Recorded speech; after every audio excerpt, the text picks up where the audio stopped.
कुरुक्षेत्र का युद्ध पहले ही अराजकता की स्थिति में आ गया था। आए दिन कौरव और पांडव सेनाओं में संघर्ष होता रहता था। उनके सैनिक तूफान में पत्तों की भांति गिर जाते थे। इस उथल पुथल के बीच दोनों पक्षों के पौत्र भीष्म खड़े थे, जो कौरवों के लिए लड़ने के कर्तव्य से बंधे थे। युद्ध के मैदान में उनके बेजोड़ कौशल ने उन्हें लगभग अजेय बना दिया था। फिर भी वह भी परेशान था। उसका दिल हस्तिनापुर के प्रति उसकी वफादारी और पांडवों के प्रति उसके प्यार के बीच उलझा हुआ था। हालांकि दुर्योधन अधीर होता जा रहा था। भीष्म की शक्ति के बावजूद पांडव जीवित रहे। उनकी ताकत अटूट थी। एक शाम युद्ध के एक और निष्फल दिन के बाद दुर्योधन भीष्म के तंबू में उनके पास पहुंचा। उसकी हताशा उबल रही थी।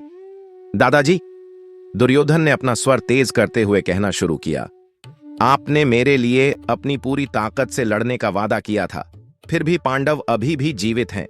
यदि उनकी जान बच गई तो इस युद्ध का क्या लाभ? युवा राजा के क्रोध से अविचलित भीष्म ने शांति से देखा।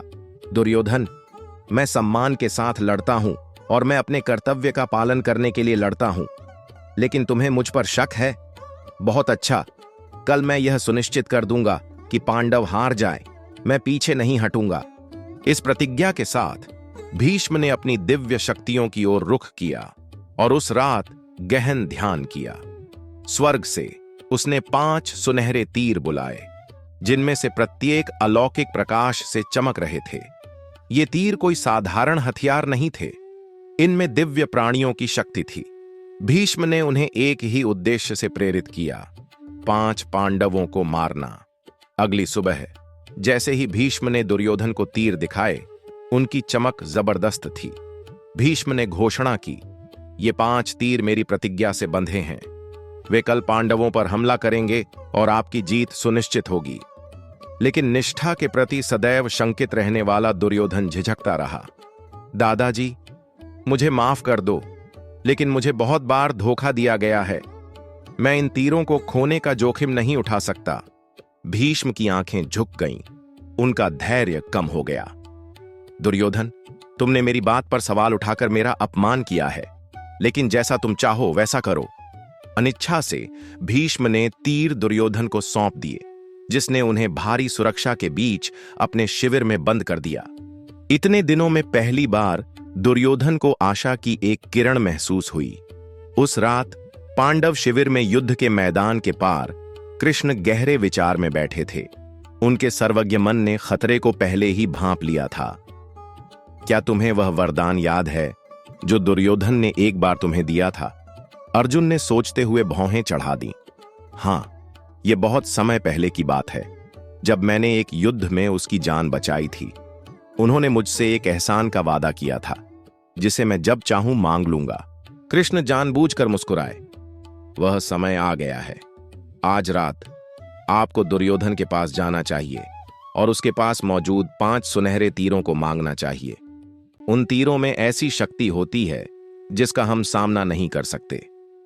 बिना किसी हिचकिचाहट के अर्जुन अपने रथ पर सवार हुए और रात भर कौरव शिविर की ओर चल पड़े। यद्यपि दुर्योधन उनके आगमन से आश्चर्यचकित था, फिर भी उसने रीति रिवाज के अनुसार उसका स्वागत किया। तुम यहां क्यों हो अर्जुन? दुर्योधन ने पूछा। उसकी आवाज संदेह से भरी थी।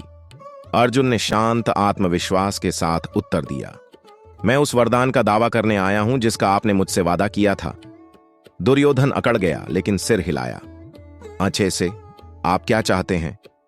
5 सुनहरे तीर, अर्जुन ने सरलता से कहा। एक क्षण के लिए दुर्योधन स्तब्ध रह गया। जब उसे एहसास हुआ कि वह किस जाल में फंस गया है, तो उसका दिल बैठ गया। लेकिन राजा का वचन ही उसका बंधन होता था और दुर्योधन इनकार नहीं कर सकता था। अनिच्छापूर्वक उसने तीर सौंप दिए। अगली सुबह जब दुर्योधन को पता चला कि क्या हुआ था, तो वह क्रोधित हो गया। वह भीष्म के तंबू में घुस गया। उसकी आवाज गुस्से से कांप रही थी। दादाजी, अर्जुन ने बाण चुरा लिए। आपके भरोसे के कारण ही पांडव सुरक्षित हैं। हालांकि भीष्म अचंभित थे।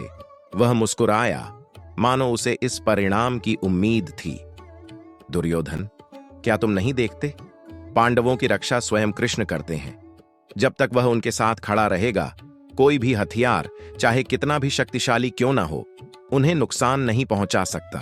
भाग्य भी उसकी इच्छा के आगे झुक जाता है।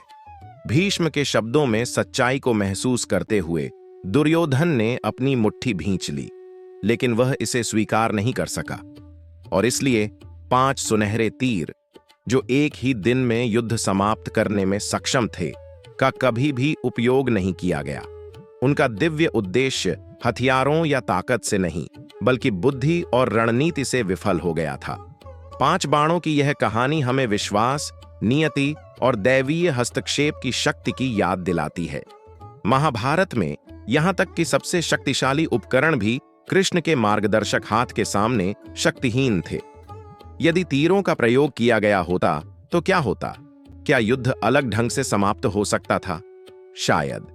लेकिन जैसा कि कहानी से पता चलता है, नियति की अक्सर अपनी योजनाएं होती हैं और महाभारत की भव्य कथा में बिना कारण के कुछ भी नहीं होता है।